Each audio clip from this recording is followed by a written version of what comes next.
Hello friends, welcome to book bucks channel. Muhammad Faris.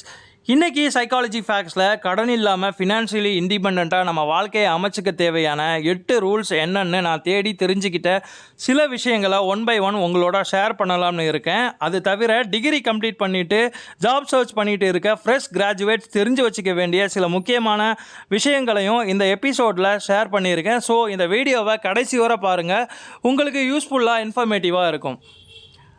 First one, save your money first. நீங்கள் ஒரு business மேனாக இருக்கலாம், அப்படி இல்லைனா நீங்கள் ஒரு சேலரிடு பர்சனாக இருக்கலாம். உங்களோட மந்த்லி ரெவன்யூவில் 20% சேவிங்ஸுக்குன்னே ஒதுக்கி வைங்க. 20% முடியாதுன்னா அட்லீஸ்ட் 5% சேவிங்ஸுக்குன்னு ஒதுக்கி வைங்க.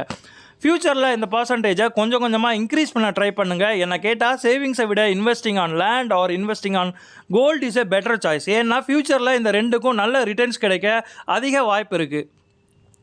Second point, minimalistic spending. உங்களோட செலவுகள் முடிஞ்ச வரை உங்களோட வருமானத்துக்குள்ளேயே இருக்க மாதிரி பிளான் பண்ணுங்கள். எங்கெல்லாம் முடியுமோ அங்கெல்லாம் சின்ன சின்ன செலவுகளை அவாய்ட் பண்ணுங்கள். ஃபார் எக்ஸாம்பிள், உங்களோட சின்ன சின்ன ஃபுட் எக்ஸ்பென்சஸை கட் பண்ணுங்கள். 3 வேளையும் ஹோட்டலில் சாப்பிட்றீங்கன்னா அதை ஒரு வேளையாக மாற்ற ட்ரை பண்ணுங்கள். முடிஞ்ச வரை பிரேக்ஃபாஸ்ட் ஆர் டின்னர் நீங்களே செஞ்சு சாப்பிட முயற்சி பண்ணுங்கள். இப்போல்லாம் ரொம்ப குறைஞ்ச நேரத்திலேயே நம்மளே குக் பண்ணக்கூடிய பேச்சுலர் குக்கிங் ரெசிபீஸ் யூடியூப்பில் நிறையவே இருக்குது. அடுத்து டீ அண்ட் காஃபி எல்லாம் வீட்டிலையே ரெடி பண்ணி குடிக்க ட்ரை பண்ணுங்கள். நெக்ஸ்ட், உங்களோட இபி எக்ஸ்பென்சஸை மினிமம் ஆக்குங்க. அதாவது நீங்கள் இருக்கிறது சொந்த வீடோ இல்லை வாடகை வீடோ எதுவாக இருந்தாலும் தேவைன்னா மட்டும் ஃபேனோ லைட்டோ யூஸ் பண்ணுங்கள். தேவை முடிஞ்சதுக்கப்புறம் அதை மறக்காமல் ஆஃப் பண்ணிவிடுங்க. 0 வாட்ஸ் பல்பாகவே இருந்தாலும் அதுவும் 10 to 15 watts electricity units consume பண்ணும். ஏன்னா முன்னாடியெல்லாம் நம்ம வீட்டோட எலக்ட்ரிசிட்டி யூசேஜ் மெஷர் பண்ண analog or disk type meters இருக்கும். அந்த மீட்டர்ஸோட ஸ்டார்டிங் மெஷரிங் ரேஞ்சே 50 யூனிட்ஸ். அதாவது மினிமம் 50 யூனிட்ஸ் எலக்ட்ரிசிட்டி யூசேஜ் இருந்தால் தான் அந்த வளையம் சுற்ற ஆரம்பிக்கும். அதாவது எலக்ட்ரிக்கல் யூசேஜை ரீடிங் எடுக்க ஆரம்பிக்கும். ஆனால் இப்போ எல்லா இடத்துலையுமே டிஜிட்டல் எலக்ட்ரிசிட்டி மீட்டர் வந்துருச்சு. ஸோ மினிமம் 0.2 எலக்ட்ரிக் வாட்ஸ் இருந்தாலே அந்த பேஸ் கரண்ட் மெஷரிங் ரேஞ்ச் ஆரம்பமாகுது. அதனால் வீட்டை விட்டு வெளியே போகும்போது முன்னாடி பர்ஸு, பேகு, கீஸு இதெல்லாம் வச்சுருக்கோமான்னு செக் பண்ணுற மாதிரி வீட்டில் இருக்க ஸ்விட்சஸ் அண்ட் வாட்டர் டேப்ஸ் எல்லாம் ஆஃப் பண்ணியிருக்கான்னு செக் பண்ணிவிட்டு கிளம்புங்க. இதே மாதிரி சின்ன சின்ன விஷயங்களை சரியாக செஞ்சால் தேவையில்லாத பல செலவுகளை தவிர்க்கலாம். Third point, credit control. உங்களால் திருப்பி கொடுக்க முடியுன்ற அளவு மட்டும் கடன் வாங்குங்க. அந்த கடன் தொகை உங்களோட ரெவன்யூவை விட குறைஞ்ச மாதிரி இருக்கிற மாதிரி பாருங்கள். மற்றவங்க ஆடம்பரமாக செலவு பண்ணுறதை பார்த்துட்டு அவனுக்கு ஈக்குவலாக நானும் பண்ணுவேன் அப்படின்னு வீணாக எதுலேயும் செலவு பண்ணாதீங்க. கடைசியில் அதுவே உங்களுக்கு ஒரு பெரிய கடன் சுமையாக ஆகிடும். உங்களுக்கு ஒரு பொருள் வேணும்னா அதை உங்கள் சேவிங்ஸில் இருந்தே வாங்க ட்ரை பண்ணுங்கள். பணம் பற்றாக்குறையாக இருந்தால் லேட்டானாலும் பரவாயில்ல, காசு இருக்கும்போது வாங்குவேன்னு முடிவு பண்ணுங்கள். கிரெடிட் கார்டு யூஸ் பண்ணி தயவு செஞ்சு வாங்காதீங்க. அதுக்கப்புறம் இஎம்ஐ இன்ட்ரெஸ்ட்டுங்கிற பேரில் உங்கள் ரெவன்யூவில் இருந்து தான் போகும். சும்மா தரோம்னு சொன்னால் கூட தயவு செஞ்சு கிரெடிட் கார்டை வாங்காதீங்க. It's a trap. நீங்கள் யூஸே பண்ணலாட்டி கூட சில பேங்க்ஸ் மெயின்டெனன்ஸ் சார்ஜஸ், ப்ராசஸிங் சார்ஜஸ்னு அமௌண்ட்டு டிடெக்ட் பண்ணிக்கிட்டே இருப்பாங்க. So be careful. 4வது விஷயம், மானிட்டர் யுவர் எக்ஸ்பென்சஸ்.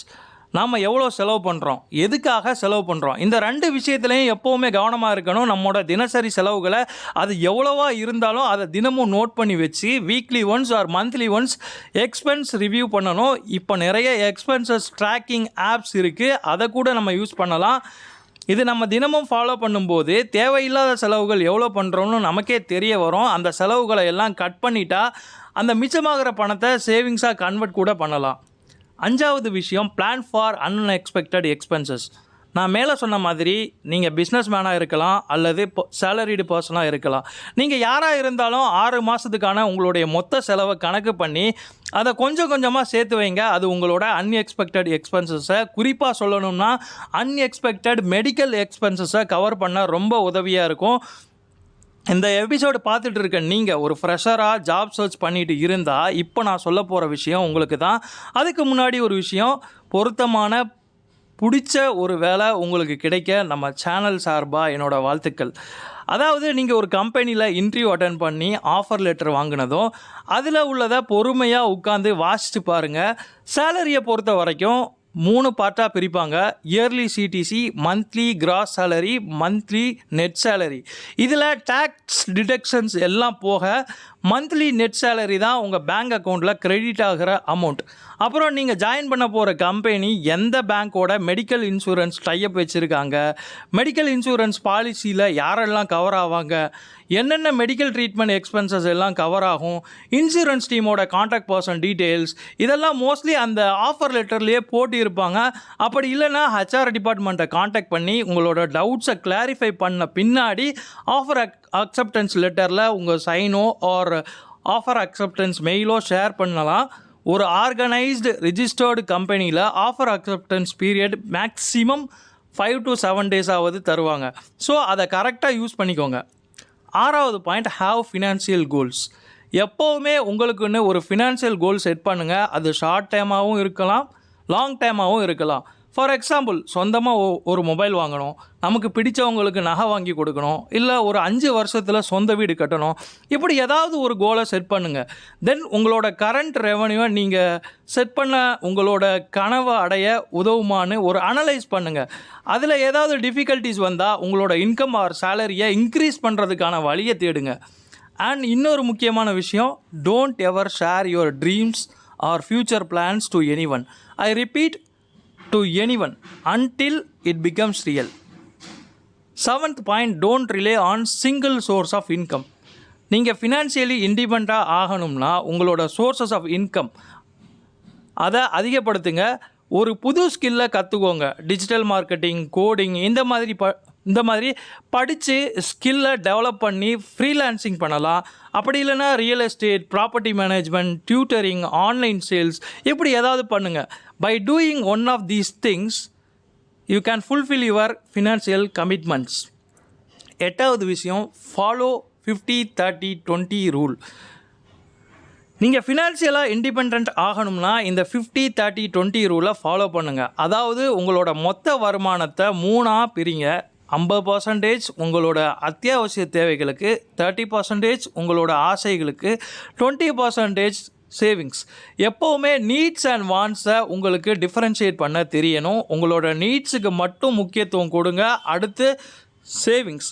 உங்களோட வருமானம் சில ஆயிரங்களாக இருந்தாலும் சரி, பல லட்சங்களாக இருந்தாலும் சரி, அட்லீஸ்ட் 20% சேவிங்ஸுக்குன்னு ஒதுக்கிடுங்க.